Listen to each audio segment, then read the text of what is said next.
I never thought a simple Instagram ad could unravel my entire world. One late afternoon, I was scrolling through my feed when a sponsored post from some travel agency popped up, showing a carousel of photos labeled Summer 22 Memories. I clicked, expecting to revisit the shots Megan and I had taken on that beach trip.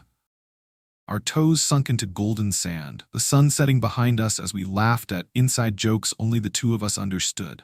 But as I swiped, I realized something was off. She was there, but I wasn't. Instead, she was grinning alongside some guy I'd never met, holding a cold drink in one hand and drifting closer to him in every frame.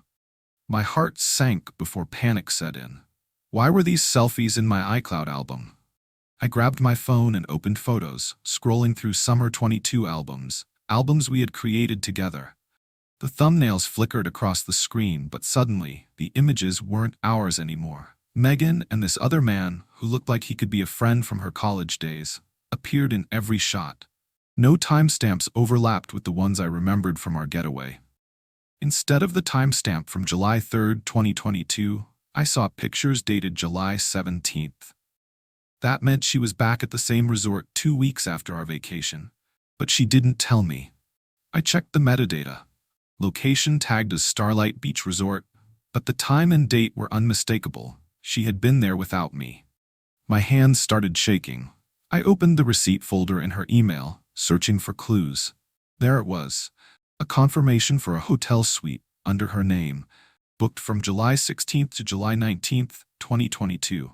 Not a shared reservation, just hers. I stared at the screen as the realization dawned she had lied about where she was that weekend. I scrolled further through photos and spotted another link, Cafe Score Beach Score Cam.mp4. It was footage from a camera at the beachfront cafe where we used to sip iced lattes. I tapped to play.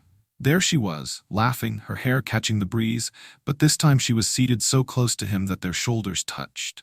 He reached over to brush a strand of hair from her face, and she leaned into the gesture, eyes closed. My breath hitched. I played the clip again, frame by frame. When he kissed her cheek, she didn't pull away. There was no doubt. This was more than friendship. I shut the video off, my heart pounding so fast I thought it might burst. Memories of late-night talks, weekend barbecues with friends, holiday plans, all of it started to crumble. How had I not seen this coming? I traced her steps through digital breadcrumbs, a Lyft ride at midnight from that hotel to a bar on the boardwalk, followed by an Uber back at 3 a.m. She told me she was alone, stressed out, needing space, but she wasn't alone. I shut down my laptop and stood up, pacing the apartment we had just moved into together. The living room felt cold and empty. Photos of us on the mantle, the one from the summer festival, the one from my dad's backyard barbecue, mocked me. What kind of twisted game was this?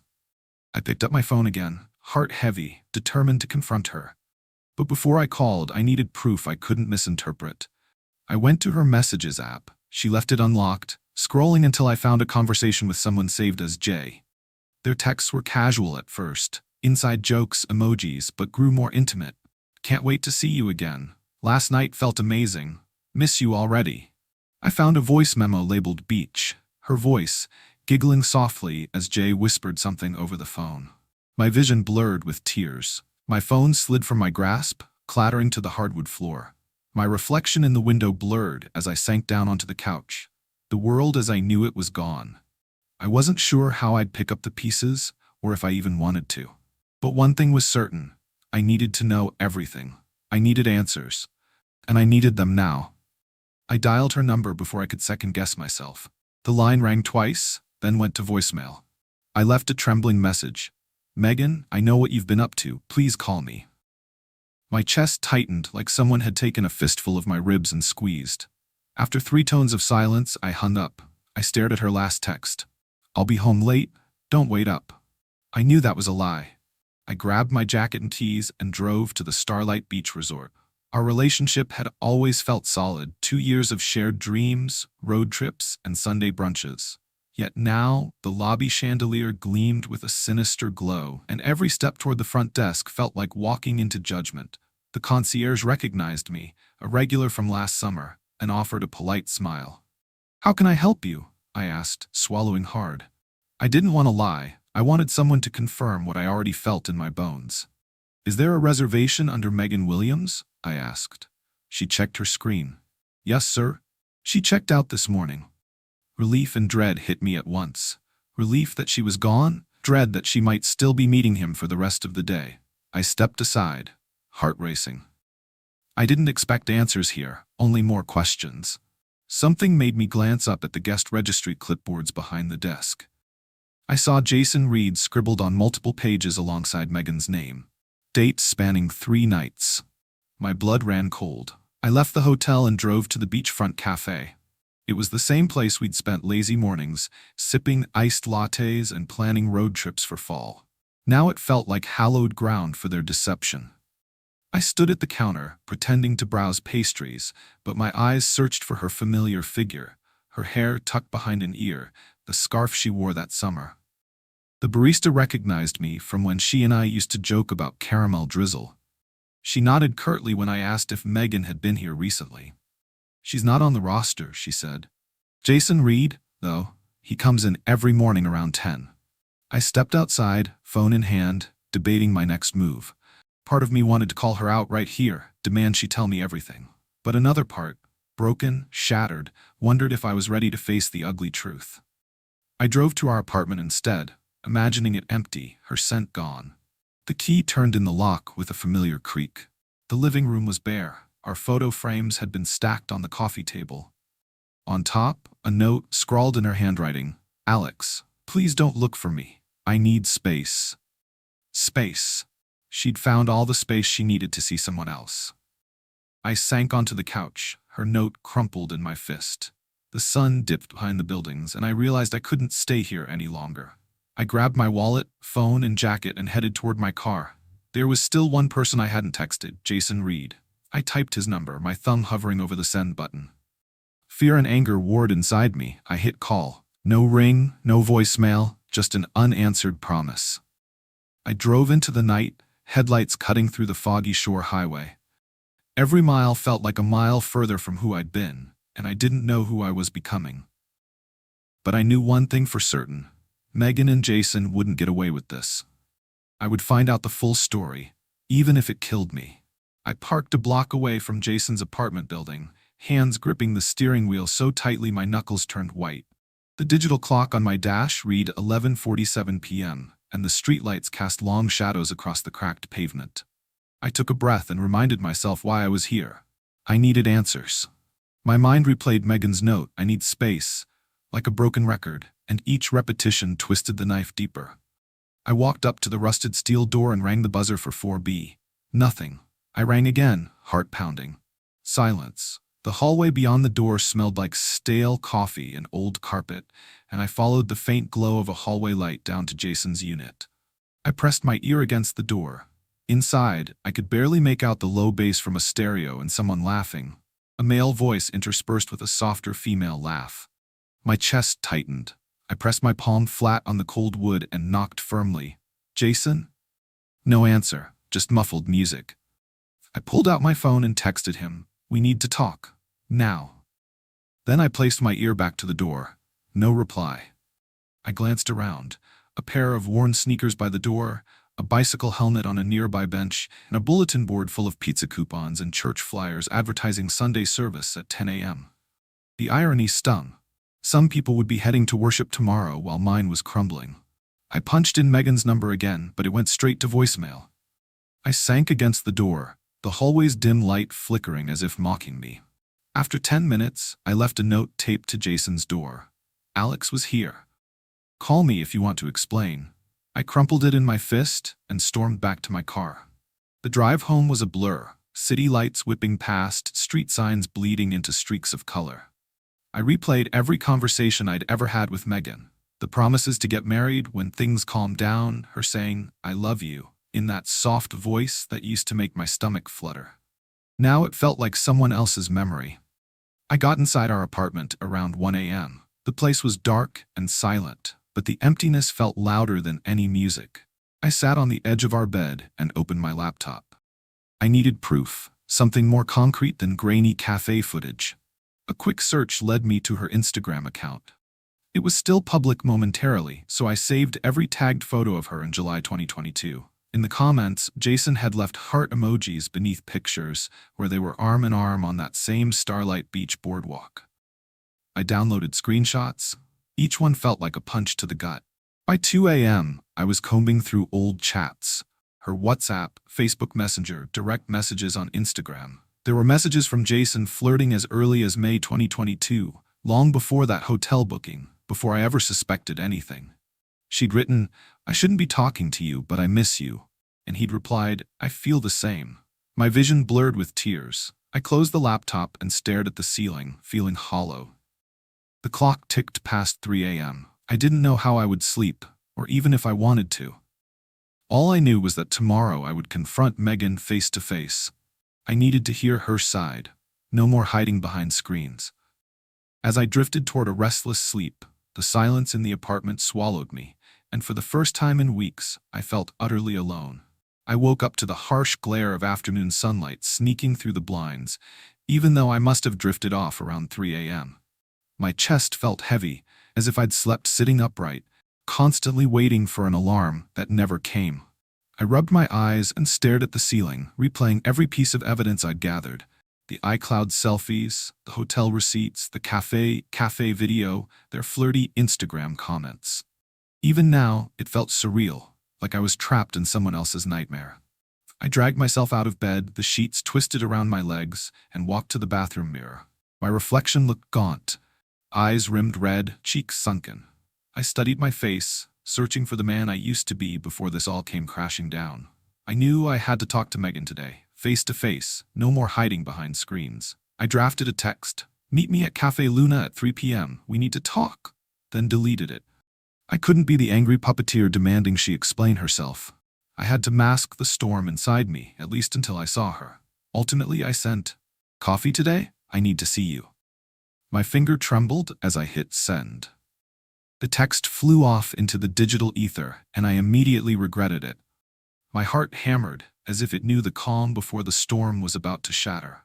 I grabbed my phone and wallet, slipping them into my jeans. Before leaving, I opened my laptop one last time and saved a folder labeled Proof to a USB drive.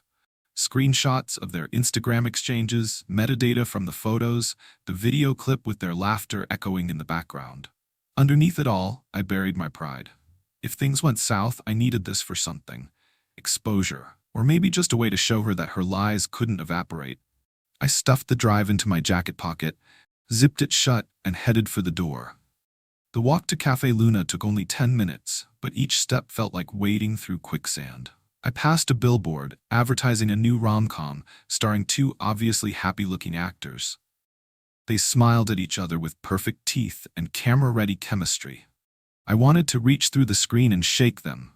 "Shut up and leave me alone, you happy idiots." Instead, I kept walking, fighting the bile rising in my throat. Every happy couple I saw on the sidewalk felt like a slap in the face. Their laughter, their hand-holding, everything I used to take for granted now felt foreign. When I reached the cafe, I found a table in the corner, partially hidden by a cluster of high-backed chairs. I slid in and ordered a black coffee. No sugar, no milk, just bitter warmth to brace me. The barista gave me a sympathetic nod. I nodded back, forcing a faint smile that didn't reach my eyes.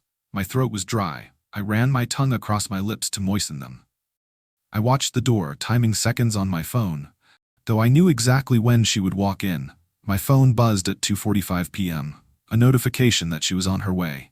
I took a deep breath and straightened my shoulders, bracing for impact.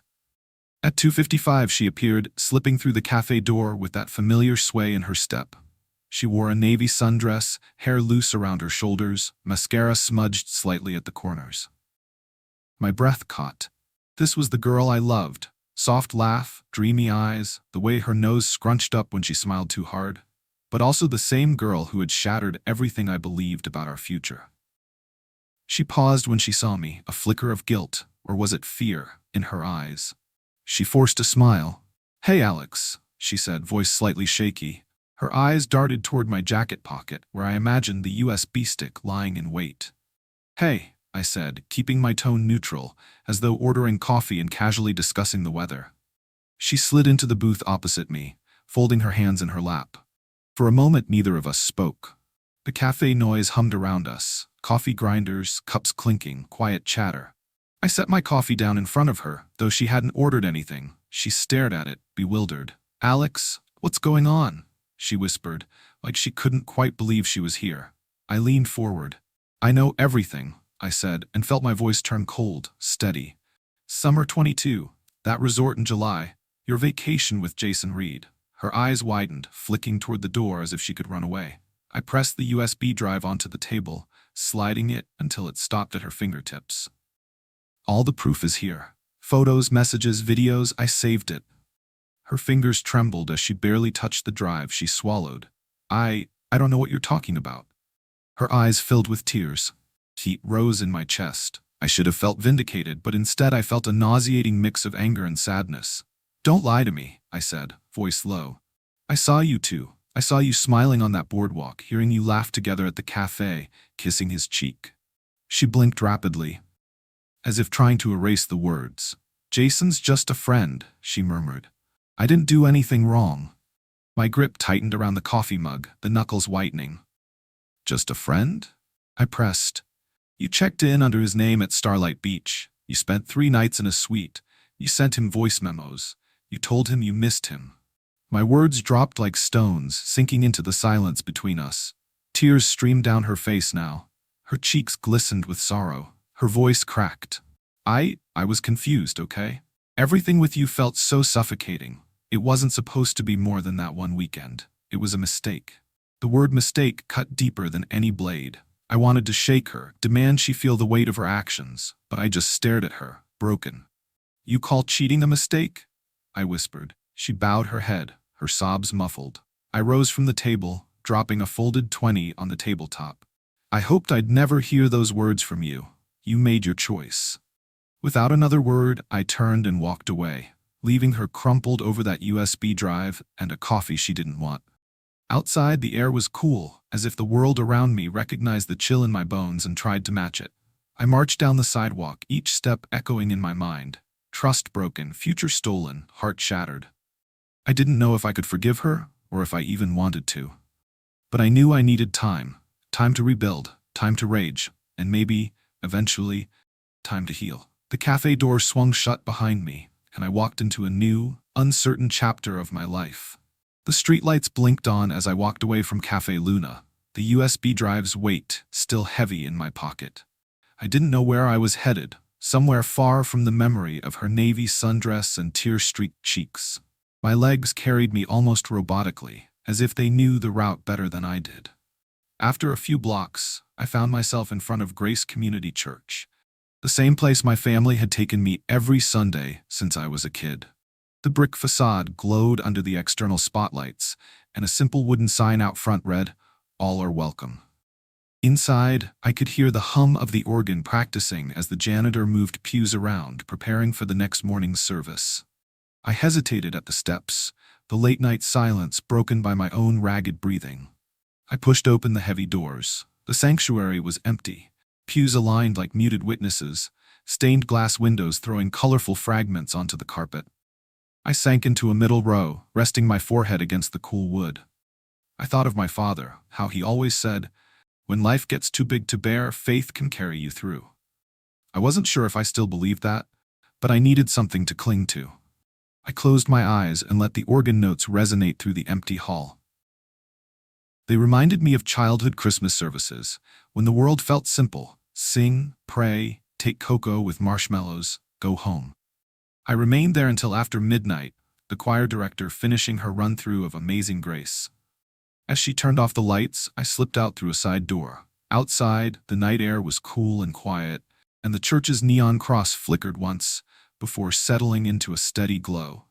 For a moment, I felt ashamed that I'd come crawling back to faith only when I was at my lowest. But then I reminded myself that forgiveness and hope were exactly what I needed, even if I felt unworthy. I resolved that tomorrow I would attend the Wednesday night Bible study. I needed the distraction of a routine that didn't revolve around heartbreak. I got home around 1 a.m. and collapsed on the couch. My phone buzzed with a message from my friend Marcus. "Dude, you okay? Haven't heard from you all day. Let's grab wings tomorrow?" I stared at his offer.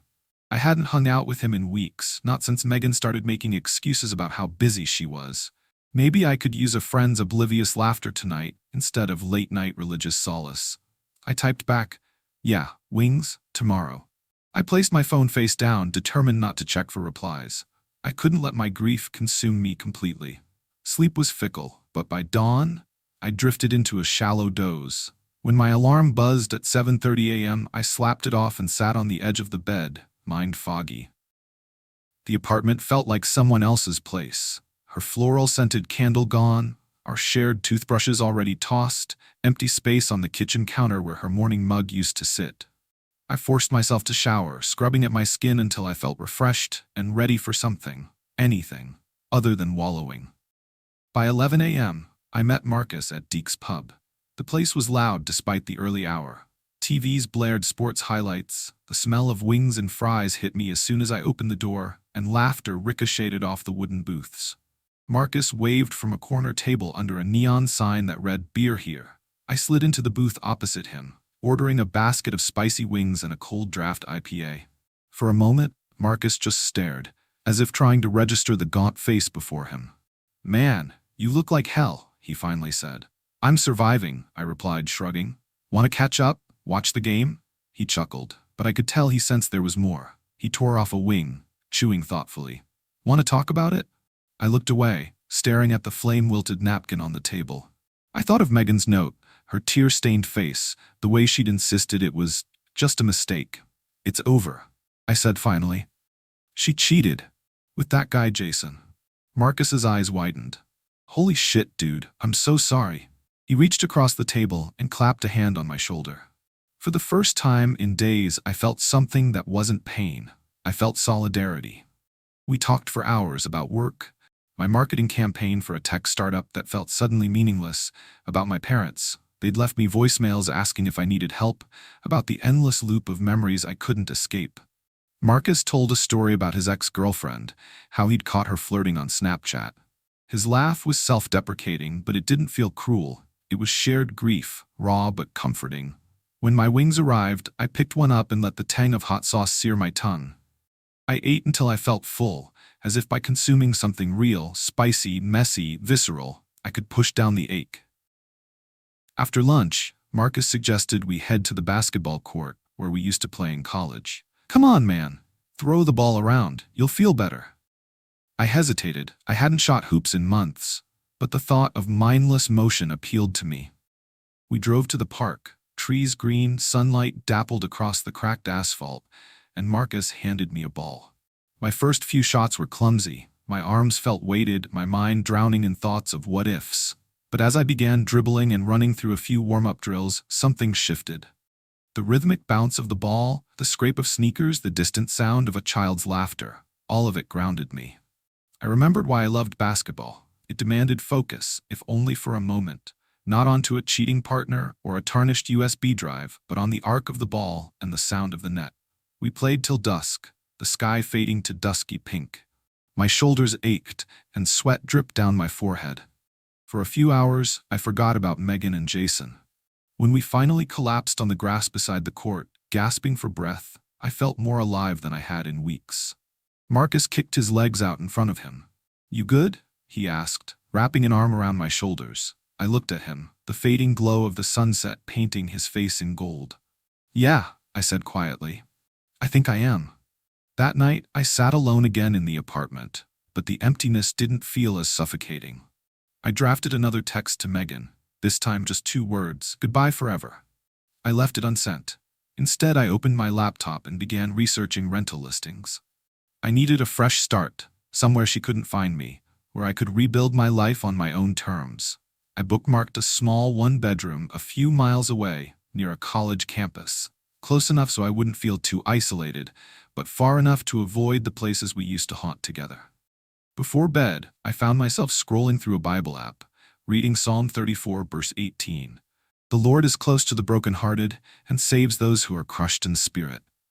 I closed my eyes, letting the words wash over me. I wasn't sure if I believed in miraculous healing, but I believed in moving forward. The night felt heavy, but for the first time since I discovered her betrayal, it felt like there was a sliver of light, an ember. waiting to be fanned into something stronger. Tomorrow, I'd tackle packing and call the landlord about that new apartment. I'd tell my parents I was okay, let my friends know I was ready to move on. But for tonight, I closed my laptop, slid under the sheets, and let myself drift towards sleep. The silence was less frightening now. It felt like permission to grieve, to heal, and to begin the long climb out of heartbreak, one breath at a time. I spent the next morning packing the last of my things into cardboard boxes, the label "Bedroom, School Street Apt" scrawled across each one. The old apartment felt hollow, walls bare where our pictures once hung, the faint scent of her shampoo already fading. I taped up the final box and stood in the empty living room, running my hand along the cool windowsill as I thought about how much had changed in the last few days. In less than a week, I'd lost more than I could have imagined, but I was determined to turn this loss into something positive. I loaded the boxes into my car, the trunk groaning under their weight, and said a silent goodbye before pulling out of the parking lot. Driving to my new place, I felt a strange mix of fear and anticipation. The listing was a modest one-bedroom on School Street, just a few blocks from the university campus. It wasn't fancy, bare drywall, scratched hardwood floors, and a tiny kitchen with outdated appliances, but it was mine. Mine in the sense that only my things would touch those surfaces.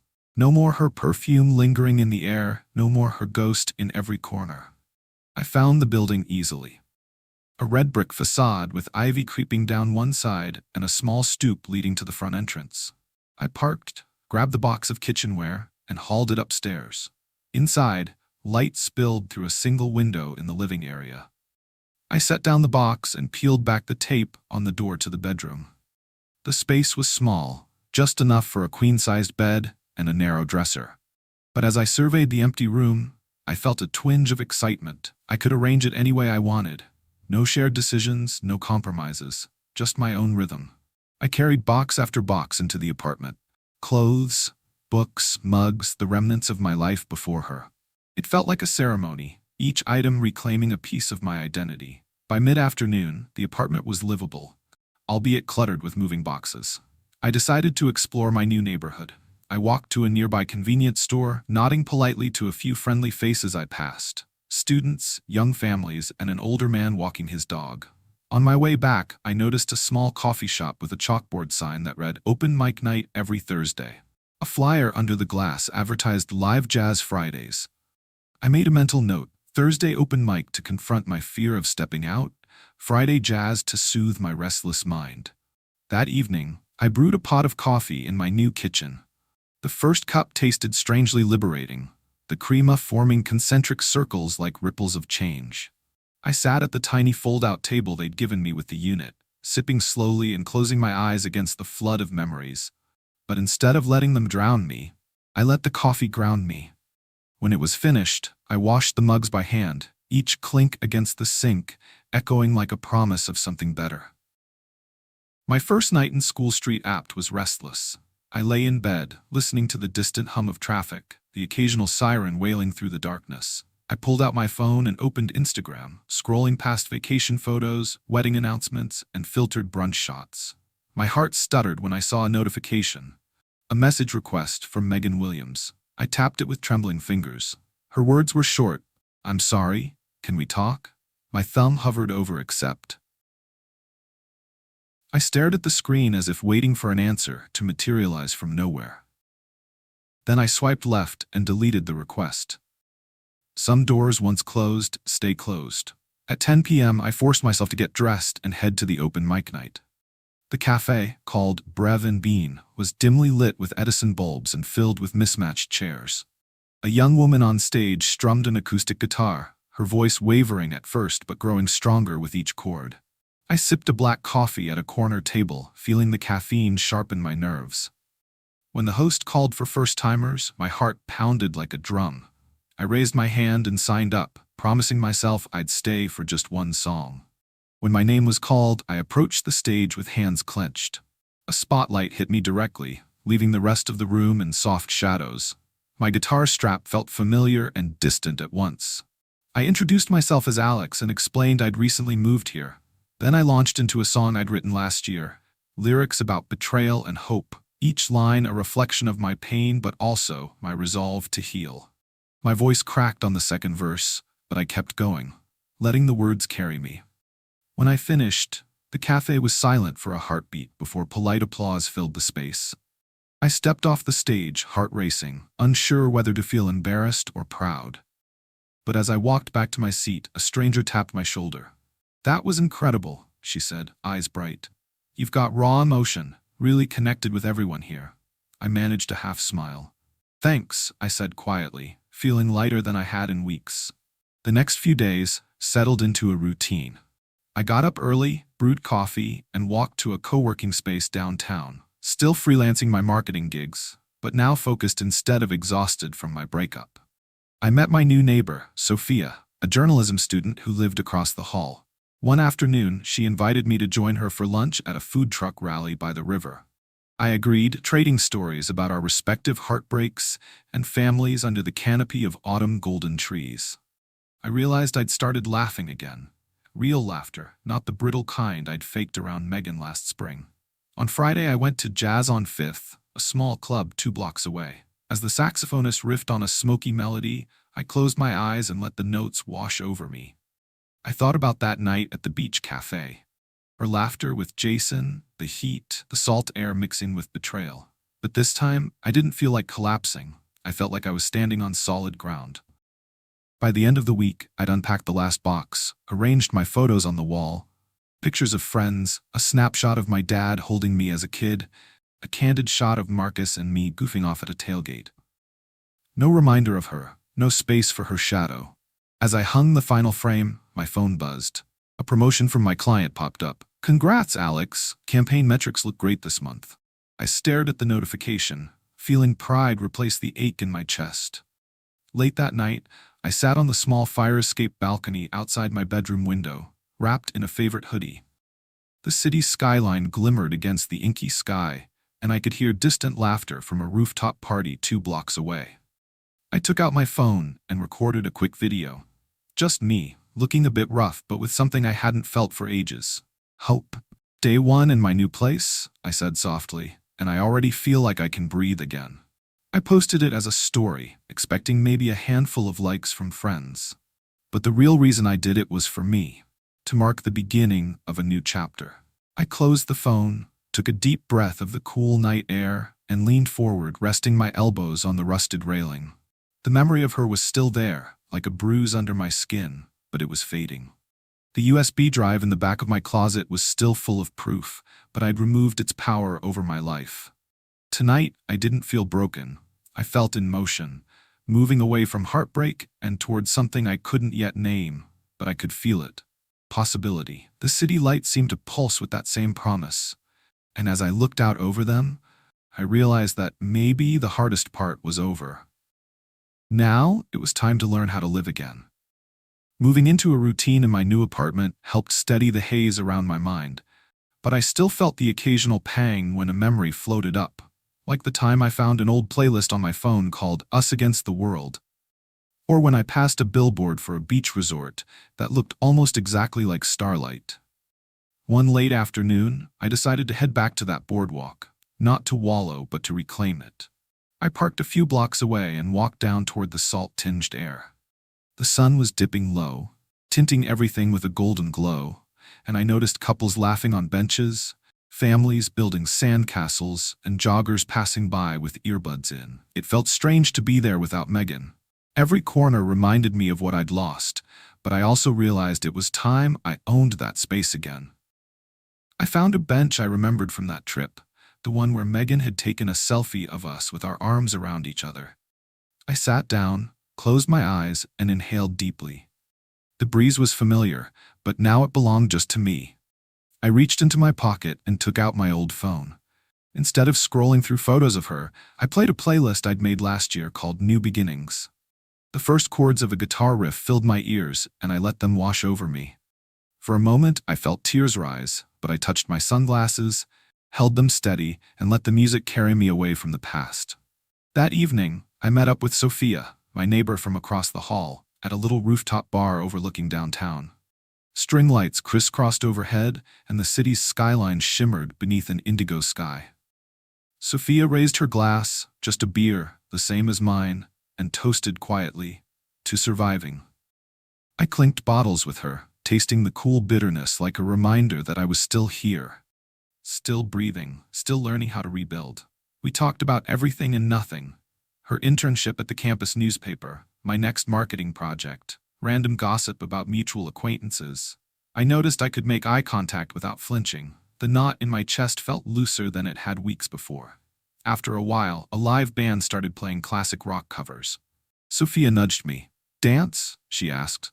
I hesitated. My dance moves were rusty, but then I smiled and gave her a nod. We moved between tables, and soon I was clapping along, laughing at how awkward my two left feet were. But it didn't matter. I was there, enjoying the moment, not stuck in some replay of betrayal. By the time I walked home, the night air was cool, and I felt a tired kind of happiness. In my apartment, I sat at my desk and wrote a long email to my parents, telling them about how I was really doing, the move, the therapy sessions I'd started, the fact that I'd even seen a counselor on campus after work. I told them about conquering my fear of the boardwalk and how life felt fuller now. Hitting send felt like releasing a breath I'd been holding for months. As I closed my laptop, I remembered the USB drive hidden in a drawer.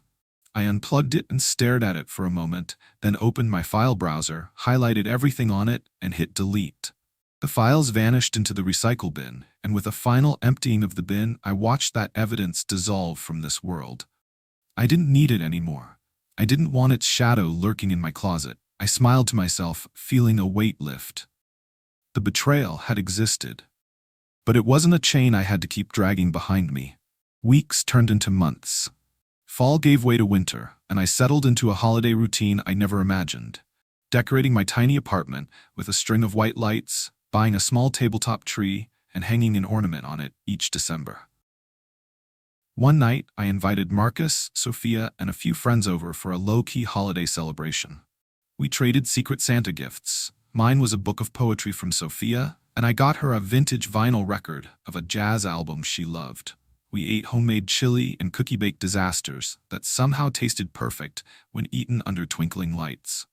I caught myself laughing so hard I cried, and when someone suggested we do a Secret Santa again next year, I felt that familiar warmth of belonging, a warmth I'd almost forgotten existed. In the new year, I started dating casually, nothing serious at first, just coffee dates and group hangouts. One afternoon early in February, I met someone named Erica at a friend's birthday party. She was studying psychology at the university, with bright green eyes that crinkled when she laughed and a wry sense of humor that made me want to lean in closer. We talked for hours about books, movies, random would-you-rather questions, and I found myself genuinely excited to see her again. It wasn't a rebound or a bandage. It felt different, like a door opening to somewhere new, rather than me pretending to be someone I wasn't before. We went on a few more dates, exploring coffee shops and hiking trails, and I realized I was letting someone else into my life without fear, without reservations. Erica didn't know anything about Megan or Jason, and for the first time, I felt okay about that. My past didn't have to dictate my future. By spring, my life had a rhythm that felt comforting. I spent weekends volunteering at the local shelter, something I'd never had time for before, and evenings watching old baseball games with Marcus. I even joined a community book club that met every second Tuesday, where I listened to people argue passionately about plot twists and character development.